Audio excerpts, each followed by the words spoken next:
نحمده ونصلي ونسلم على رسوله الكريم اما بعد فاعوذ بالله من الشيطان الرجيم بسم الله الرحمن الرحيم فاقرؤوا ما تيسر من القرآن پارہ 29 سورہ مزمل رکوع 2 آیات نمبر 20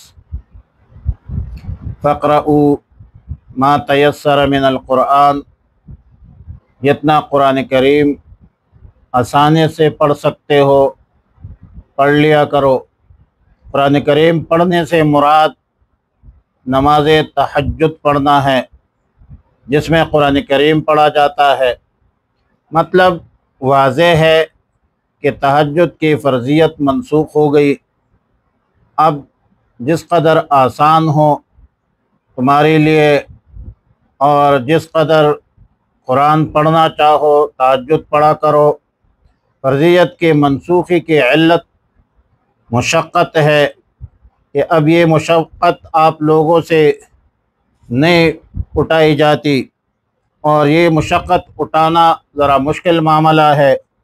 اس کی وجہ یہ ہے کہ آپ لوگوں میں کچھ لوگ مریض بھی ہے، اور ظاہر ہے کہ مریض کے لیے تو روزہ جو ہے وہ بھی رمضان میں ہی معاف ہے، اور اسی طرح مریض کے لیے اور احکام اس کے مختلف ہے۔ باب صلاۃ المریض مستقل باب منعقد کرتے ہیں فقہا۔ اس طرح وآخرون یضربون فی الارض یبتغون من فضل اللہ، کچھ لوگ چلتے ہیں پھرتے ہیں روئی زمین پر، تجارت کرتے ہیں، کاروبار کرتے ہیں۔ ایک اور طبقہ یقاتلون فی سبیل اللہ، وہ اللہ کے راستے میں اللہ کے راہ میں جہاد بھی کرتے ہیں۔ تو اسی لیے فرمایا کہ فقرؤوا ما تیسر منہ، پڑھو جتنا آسانی کے ساتھ پڑھ سکتے ہو۔ وَأَقِيمُوا الصَّلَاةَ، نماز قائم کرو۔ جمہور مفسرین کے نزدیک فرض نماز مراد ہے۔ ظاہر ہے کہ یہ 5 نمازیں جو فرض کی گئی ہے لیلۃ المعراج کے موقع پر فرض ہوئی ہے۔ اس سے معلوم ہوتا ہے کہ قیام اللیل کی فرضیت جو 1 سال تک جاری اور ساری رہی، اس عرصہ میں لیلۃ الاسراء معراج کا واقعہ پیش آیا تھا، جس میں 5 نمازیں فرض کی گئی تھی، اور اس کے بعد آیت مذکورہ کے ذریعے نماز تہجد منسوخ ہو گئی۔ سورت کے آخر میں اقامت الصلاۃ کا حکم آیا، اور ظاہر ہے کہ اس سے مراد 5 وقت کی نمازیں ہے، قذافی تفسیر ابن کثیر و تفسیر قرطبی و تفسیر بحر محیط۔ وآتوا الزکاۃ، زکوٰۃ ادا کرو۔ زکوٰۃ سے مراد فرض زکوٰۃ ہے، مگر مشہور تو یہ ہے کہ زکوٰۃ بعد الہجرت دوسرے سال فرض ہوئی تھی، اور سورہ مزمل کی آیت مکی ہے۔ ابتدائی اسلام میں یہ آیت نازل ہوئی ہے، لہذا بعض مفسرین نے خصوصی طور پر اس آیت کو مدنی آیت قرار دیا ہے، مگر حافظ اماد الدین ابن کثیر رحمہ اللہ فرماتے ہیں کہ زکوٰۃ تو مکہ مکرمہ میں ابتدائی اسلام میں فرض ہو گئی تھی، مگر نصاب اور مقدار کی تفصیلات مدینہ منورہ میں ہجرت کے دوسرے سال فرض ہوئی۔ اس طرح آیت کے مکی ہونے کے باوجود فرض زکوٰۃ پر محمول کیا جا سکتا ہے۔ صاحب روح المعانی علامہ آلوسی نے بھی اسی کو اختیار کیا ہے، اور حضرت الاستاذ مولانا رحمہ اللہ کا قول ہے کہ زکوٰۃ اجمالاً اور مطلقاً یہ فرض ہوئی تھی مکہ مکرمہ میں ہجرت سے پہلے، اور تفصیلات اور مقادیر جو تھی وہ مدینہ منورہ میں ہجرت کے دوسرے سال فرض ہوئی تھی، یعنی اجمالاً مجملاً مکہ میں فرض تھی زکوٰۃ، اور تفصیلاً جو ہے اس کی تفصیلات اور مقادیر کی تفصیلات مدینہ منورہ میں فرض ہوئی تھی۔ پھر فرمایا کہ وَأَقْرِضُوا اللَّهَ قَرْضًا حَسَنًا، اللہ کے راہ میں خرچ کرو۔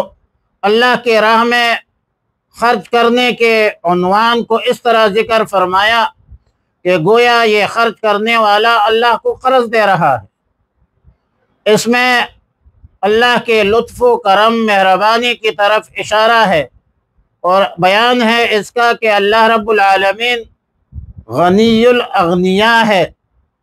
اللہ کے راستے میں خرچ کیا ہوا رقم کبھی بھی مارا نہیں جا سکتا، اس کا اجر و ثواب ضرور ملے گا۔ اور اقرض اللہ میں خیر خیرات، صدقات نافلہ وغیرہ مراد ہے، جس کو تبرعات کہتے ہیں، صدقات نافلہ کہتے ہیں۔ اور ظاہر ہے کہ جو جیسا کہ ایک بندہ اپنے رشتہ داروں کو کچھ دیتا ہے، مہمانوں کو کھانا کھلاتا ہے، علماء صلحاء کی خدمت کرتا ہے، اور اسی طرح بعض حضرات نے یہ مفہوم بیان کیا ہے کہ زکوٰۃ کے علاوہ جتنے بھی سارے مالی واجبات ہیں جو ایک مسلمان پر عائد ہوتی ہے وہ سب مراد ہے، جیسا کہ والدین، بیوی، بچوں کی نفقہ ہے، نفقہ واجبہ ہے، یا دوسرے واجبات شرعیہ مراد ہے۔ تو آتوا الزکوٰۃ میں ادائے زکوٰۃ کا حکم دیا، اور اس کے بعد دیگر واجبات کا ذکر وَأَقْرِضُ اللَّهَ قَرْضًا حَسَنًا میں کر دیا۔ ظاہر ہے زکوٰۃ کے علاوہ اور بھی بہت سارے واجبات شرعیہ ہے، والدین کی آپ نے خدمت کرنے ہیں، مہمانوں کو کھانا کھلانا ہے، مسجد ہے، مدرسہ ہے، غریب ہے، یتیم ہے، جو بھی ہے، رشتہ دار وغیرہ، یہ اس پر بھی خرچ کرنا یہ اس میں شامل ہے۔ تو فرمایا کہ فَقْرَؤُوا پس پڑھو مَا تَيَسَّرَ مِنَ الْقُرْآنِ جتنا آسان ہو قرآن میں سے، عَلِمَ أَن سَيَكُونُ مِنْكُمْ، عَلِمَ اللہ جانتا ہے، اللہ کو علم ہے، ان سیکون منکم مرضی کہ ہوں گے تم میں مرضی کچھ بیمار، وآخرون اور کچھ لوگ اور بھی ہوں گے، یضربون فی الارض جو چلیں گے روئے زمین پر، یبتغون یطلبون من فضل اللہ طلب کرتے ہیں، تلاش کرتے ہو یہ فضل اللہ کا، وآخرون یقاتلون فی سبیل اللہ اور کچھ اور لوگ ہوں گے جو جہاد کریں گے اللہ کے راہ میں۔